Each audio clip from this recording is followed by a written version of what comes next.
Jakarta. Agenda sidang mendengar keterangan saksi sebanyak 11 orang yang juga korban investasi.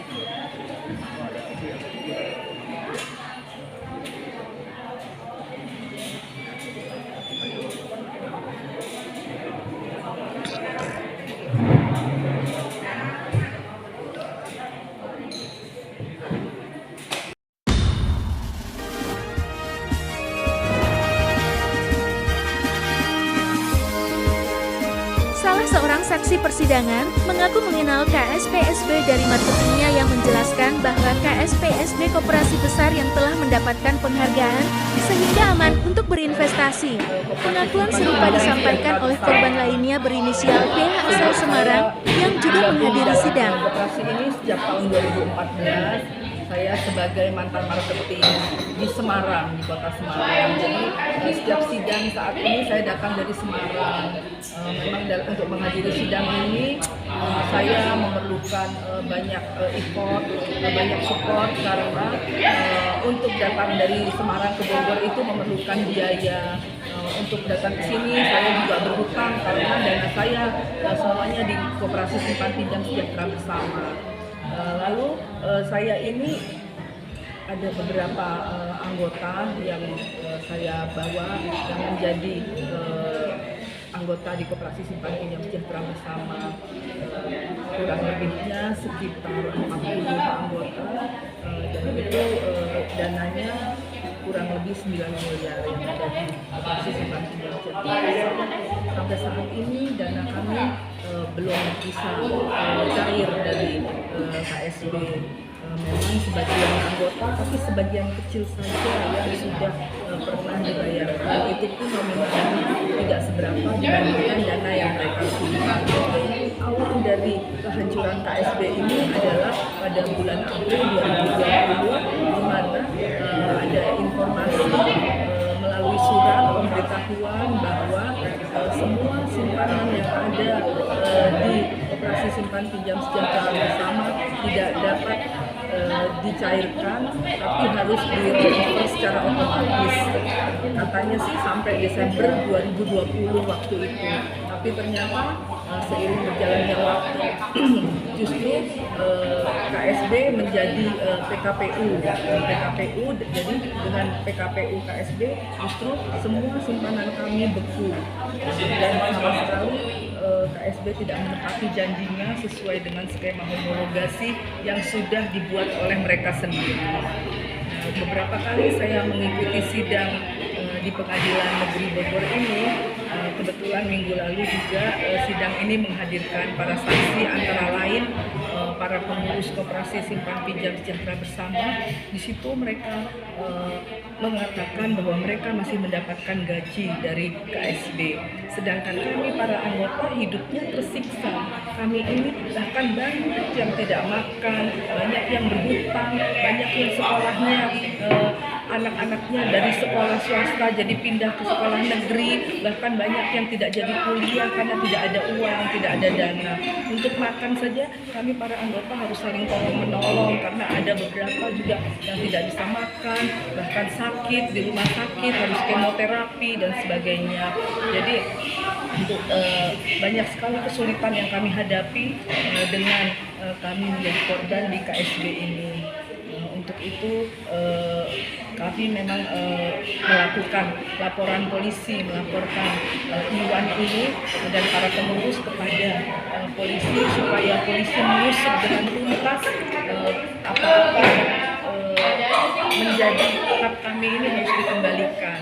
Seperti itu Pak. Jadi kami juga mengharapkan para hakim dan jaksa yang saat ini mengadili terdakwa boleh mengadili terdakwa dengan seadil-adilnya, terutama dengan masalah istilah kolektif kolegial yang disampaikan oleh pengurus pada saat menjadi saksi. Jadi kolektif kolegial menurut saya sebagai masyarakat awam berarti keikutsertaan mereka apapun yang diputuskan itu secara bersama-sama. Jadi kalau diputuskan secara bersama-sama berarti Mbak Iwan dan Dansen juga menjadi tersangka, otomatis yang lainnya juga harusnya ikut juga diseret diseret sebagai tersangka. Itu yang saya harapkan, karena apapun itu mereka tentunya tahu uang kami ini dikemanakan, harusnya mereka tahu. Apapun mereka lah yang mengelola dana kami ini, dan juga selama ini dana yang kami setorkan ke KSB ini harusnya dikelolanya dengan baik, karena koperasi ini adalah koperasi simpan pinjam. Kalau koperasi simpan pinjam berarti simpanan kami ini harusnya dipinjamkan juga kepada anggota dari untuk dan oleh anggota, bukan malah justru simpanan kami ini dipindah-pindahkan atau dialihkan ke anak-anak perusahaan dari KSB. Kalau dialihkan atau dipindahkan ke anak perusahaan KSB, berarti mereka itu ada indikasi untuk melakukan money laundering atau pencucian uang. Seperti itu yang bisa saya jelaskan kepada teman-teman. Kalau saya pribadi kurang lebihnya sekitar 500 juta. Iya.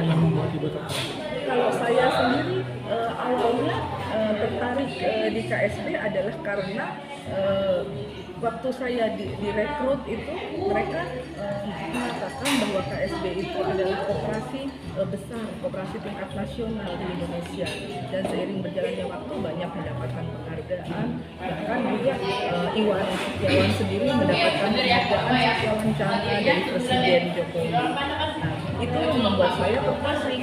Ternyata pemerintah juga menaruh minat, menaruh perhatian, memberikan penghargaan kepada KSB. Kalau ada penghargaan dari pemerintah, berarti kami masyarakat biasa otomatis percayalah, karena kalau pemerintah jaminan hukum, siapa di negara ini yang bisa dipercaya kalau bukan pemerintah, apalagi Presiden Jokowi. Seperti itu, jadi kami masyarakat ya akhirnya menempatkan dana kami, dana yang ada itu kepada KSB.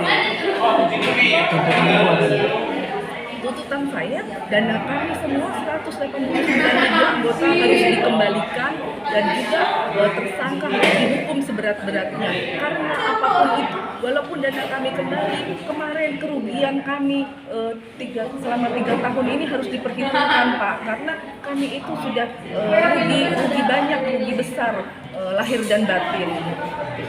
Bahkan suami saya sendiri pada saat sakit, beliau sakit, itu saya minta uang kami untuk berobat saja, saya hanya dikasih 2 juta. Orang sakit di rumah sakit, sudah ventilator, sudah masuk ICU, bagaimana uang 2 juta cukup? Akhirnya suami saya meninggal dunia. Dan menurut skema homologasi, kalau meninggal dunia itu ahli waris akan menerima maksimal 100 juta. Sampai sekarang uang 100 juta itu tidak pernah saya terima.